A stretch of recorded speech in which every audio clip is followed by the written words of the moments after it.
Okay, today we're going to make 2 grain and 2 seed rye, and it's quite a heavy loaf, but it's got a lovely flavour, lovely and moist, and a really nice aroma. So what we've got in it, if I just have a look at Bread Boss, it'll tell me we've got kibbled wheat, kibbled rye, sunflower seeds, linseeds in our soaker with water in our soaker stage.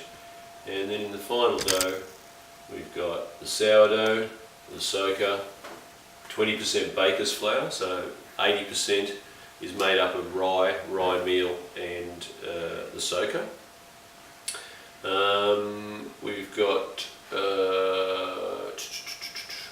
sea salt and water. It's about 70% water, but it'll vary from flour to flour and place to place depending upon the quality and the condition of your flour. Rye doughs are usually fairly soft, fairly wet, and it's a mistake to make them tighter because they're sticky. To make good rye bread, the dough needs to be very, very soft, quite soft. We've got our flours weighed up here. We've got rye meal and baker's flour. We've got our sourdough here, and we've got our soaker here in this container, and our salt, and our water's already been weighed up at the right temperature. So the first thing we're going to do is we're going to combine everything together. So I'm going to show you how to get the starter out of the sourdough and how to handle the sourdough so that it doesn't kind of clump all over your hands and become really unmanageable. To do that, a container with water, just a simple container, 2 plastic scrapers, our sourdough container, or our starter container I should say, and the first thing we do is we dip our scraper in there so we've got wet fingers and wet scrapers. And I'm just going to take it down the side like that, use the scraper, so you can see that it's scraping the sides nice and evenly. And you see how I don't have a lot of sourdough on my scraper because it's wet, it doesn't stick. And I can use my second one if there is any residual, it comes off fine. So just keep it wet, and just grab the scale here, put this on,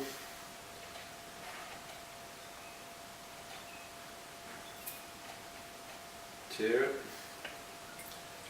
Alright, and we want, Bread Boss tells us that we want 32 grams of starter out. So I can just go like that. You see how there's no mess here?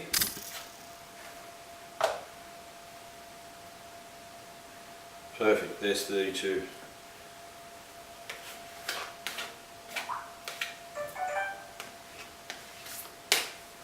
There you go, no mess, minimal mess, look at that. Okay, put that aside. And now we're going to put the sourdough into the flour. We can put that in the fridge.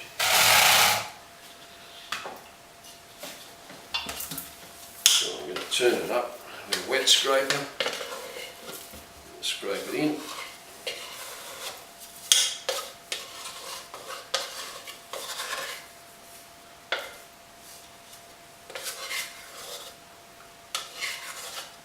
So reasonably clean. I've got most of it. I've got my 2 wet scrapers. So minimum fuss, minimum mess. I'll put those aside there, that over here. And now I'm going to put my soaker in, which is my grain. Again, wet scraper helps.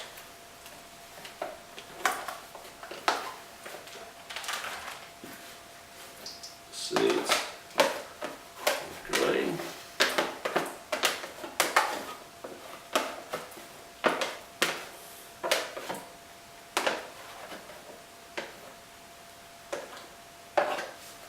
That's okay. Use the other scraper to get it off.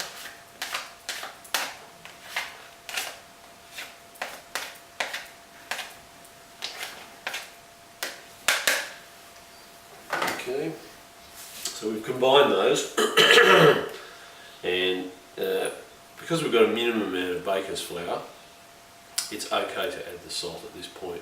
It's no problem. So there it is. And here's our water, and we can add the water straight on, like so. It's only a small amount of water because a lot of the water is in the soaker. This dough needs to finish around 29 degrees Celsius because it's got a high quantity of rye flour, and we're not going to refrigerate it overnight. So we want 29, so we need to produce quite a warm, which is quite warm, and in order to do that we need to increase the temperature of our water. We used a little method called the base temperature calculation for that, and we'll probably show you that in another video, but just to let you know that that's what's needed. So here we go. I'm going to combine all the ingredients and the water, and I'm just using my hand here just to bring it all together. Now of course water is plus or minus. Bakers understand that every bag of flour is a little bit different, so you can say that in your recipe that you have 70% water or 75% water, but in the end it's how the dough feels. You have to make a decision based on experience. And with rye we want to err on the side of making it softer rather than tighter.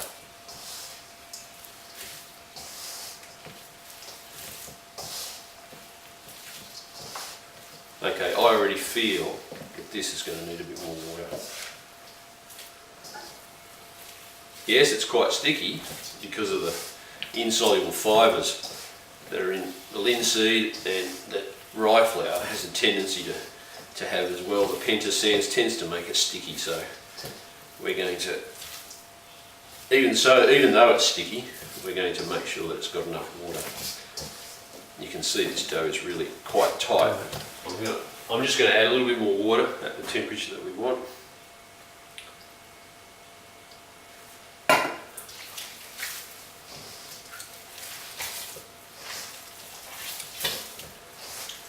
Now because it's got a small amount of baker's flour or wheat flour, it doesn't have a lot of insoluble glutenins in the total, which is that elastic protein that we are used to seeing in a dough, and therefore the dough development phase or the kneading phase won't need to be as long, and of course it will make the dough just that little bit softer and a little bit more or less elastic. Rather, it'll have plastic characteristics rather than elastic characteristics. Okay, I've added a little bit more, but I think we could probably still go further.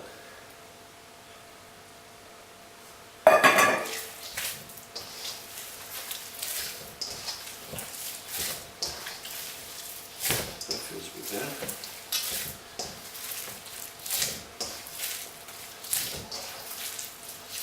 So I'm just spinning the bowl as I'm kneading, just because I want to get the dough from right around every spot, every side.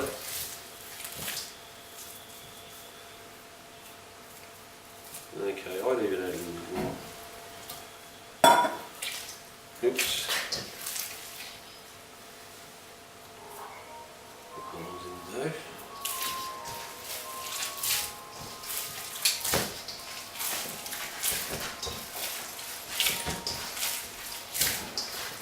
You can see now why the uninitiated would, add more flour rather than more water, because they go, oh gee, it's really sticky, and that's because rye has a tendency to be sticky, and of course adding linseed exacerbates that even further. Okay, this feels much better now. Much better.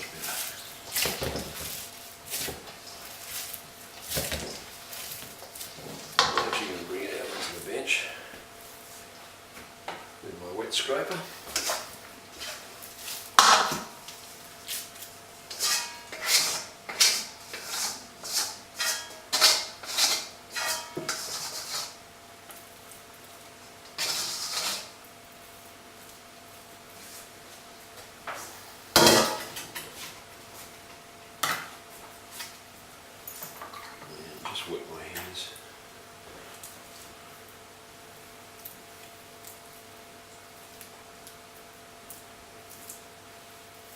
Now you can see it's quite sticky, it really wants to hang on.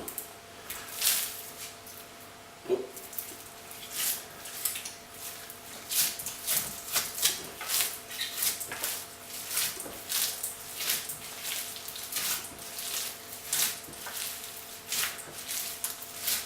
And can you see how it's cracking? It doesn't, it's kind of all broken, it doesn't have that smoothness that you associate with wheat doughs.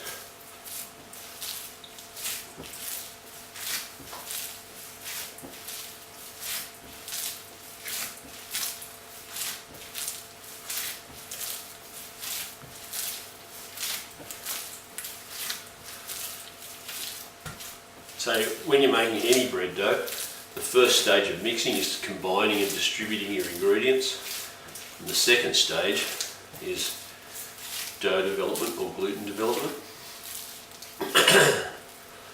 So even though we've only got a small amount of wheat flour in here, 20%, we still need to work that portion of the dough so that the gluten's in its optimum condition. But you won't be able to see a window, it's just not enough for that. If you're using a KitchenAid or a mixer, be careful not to cream the dough. If you cream the dough, mix it too long, it goes glossy and shiny, that's how you can tell. As the air enters into it, it gets creamed, your bread will have a tendency to be flat. So we don't want that.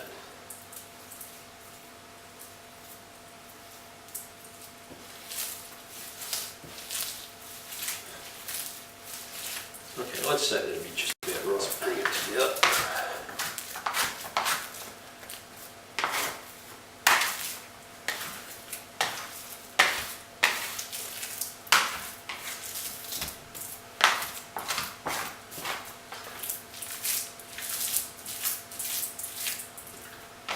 That's good. I'm happy with that. Okay, so what I was talking about when I said plastic properties, with a wheat dough, if you press it, it springs back. Well, look at this. There's no spring back. It's quite plastic, okay, which is another characteristic of rye doughs. Okay, so it's now ready to put back into the bowl for its recovery and bulk fermentation. So we're going to leave it until we know that it's ripe, and the way we can tell, we look at the surface of the dough and we run our fingers across it like that while we're in, pulling it across, while we put our fingers in, we're pulling it across. If it's fairly smooth, you know it's not ready. What we need to do is, when we pull it like that, we need to have quite an aerated and cracking kind of appearance there, and that'll tell us that it's ready. Okay, so this is not ready. We're going to leave it aside, but one interesting exercise that will help us to determine how long it's going to be, or approximately, is put the thermometer in and let's have a look at what the temperature is. We want 29. We may not achieve it, which means that we might need to leave it a little bit longer. It'll just take that little bit longer.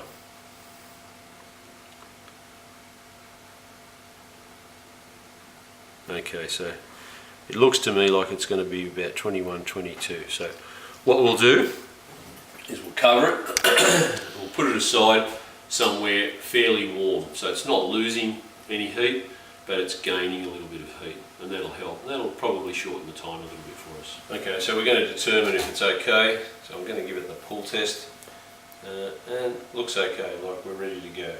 So let me scale this off.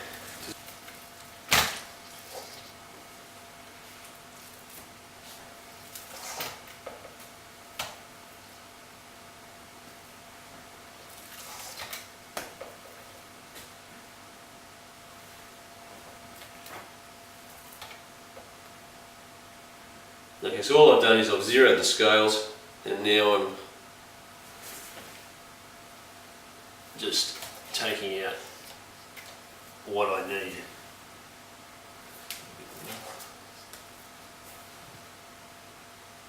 Yeah, good. just preparing my basket because I'm going to mould this dough piece up. So I've got the linen tea towel in there, or linen cloth, and this dough is very sticky, as I said, because of the pentasands and the insoluble fibres in the linseed, so I'm putting quite a heavy bit of dust on there. Okay, and I'm also going to use a fair bit of dust here on the bench as I mould this up. So don't be afraid to use quite a bit of dust, and I'm going to put that in there.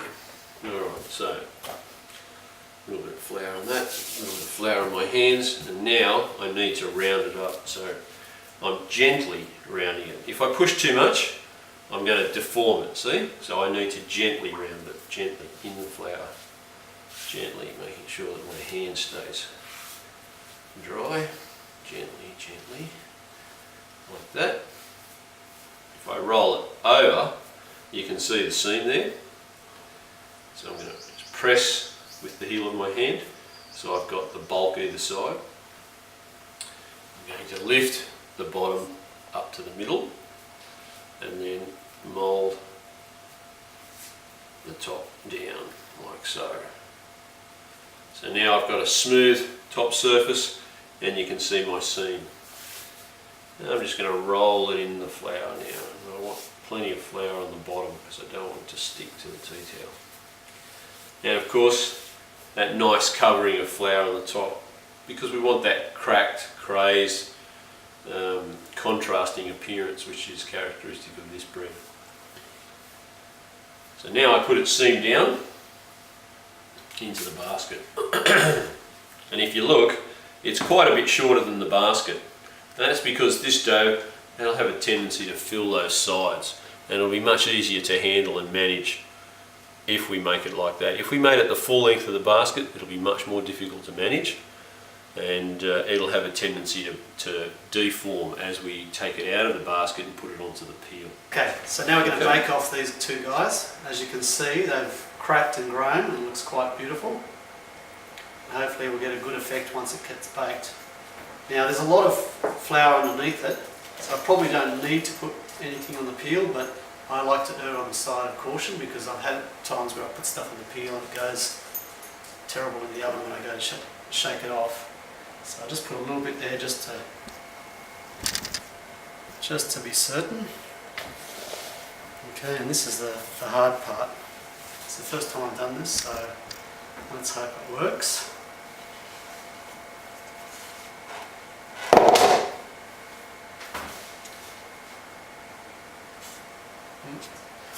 It's got a bit of imprint of my arm on there. Okay, I'm just going to pop it in the oven.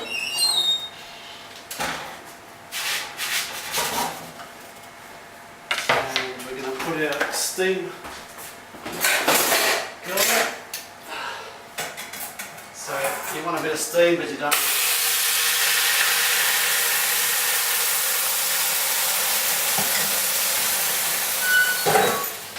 You don't want to spray it with any water. Let's have a look to see how it's turned out.